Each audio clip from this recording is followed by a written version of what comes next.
This is Uzi from Nova Scotia. New sub here. I'm currently sitting on 40% cash, but given that we were in quad 2, but at the near end of the top of the end of the risk range, what would be the best way to scale? And I think he's thinking about it the right way, which is, you want to be longer in quad 2, you want to be grossed up, but you also don't want to chase, to your point a number of times on this call. So what kind of advice would you give Uzi from Nova Scotia? I mean, look, I think the one thing we learn, right, is that when you're in quad 2 and when things are bubbling up in accordance with, so one thing I did mention that it's been very clear in terms of how the asset markets have been behaving is that when you conditionally factor the Fed's balance sheet expansion into what's happening from a quad 2 perspective, so i.e. we call that a quad 2 Fed easing regime, the percent positive ratios and expected values for all equity exposures go up in that regard. So you have a Federal Reserve that's hell-bent on $120 billion of bond buying a month.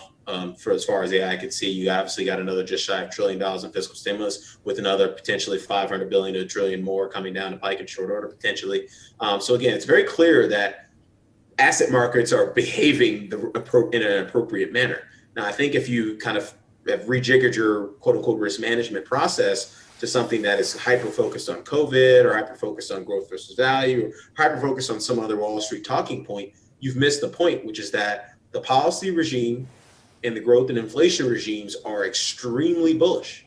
Like, why is a bubble not the base case scenario? I mean, this is rarely in our careers do we have these opportunities to take advantage of, bubbles, and we want to be taking advantage of bubbles on the long side. And when the regime says we should be shorting bubbles, we'll start to do that. But until that point in time, the best thing you can do, as Daniel Lacaille likes to say, he's a fine Hedgeye contributor to the network.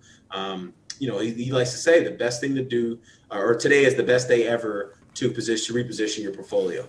And reposition your portfolio, I like to say, according to the cycle, growth, inflation, policy cycle. So the answer to get to your question, yes, you should be nibbling at quad 2 things if you have no exposure. But the reality is, whenever you see something at the top end of its range, maybe how you leg into the trade should be smaller. So instead of 25 basis points here, 25 basis points, or 50 basis points here, 50 basis points there, you could be going 25 basis points here, maybe waiting and watching for pull back another 25 basis points. The speed with which you leg into new positions should always be slower, and the sizes of those should always be lower when you're closer to the top end of the risk range. But as I mentioned, the VIX isn't at the top or the low end of its risk range. The dollar isn't at the low end of its risk range. So that obviously means you likely have more upside from a broader reflation perspective to actually get into these things. So I guess, isolating the Russell signal, yes, that's really negative for small caps in the immediate term, but it's probably not something that we need to be overly concerned about from a risk off perspective until we actually start to see those dollar and VIX signals develop.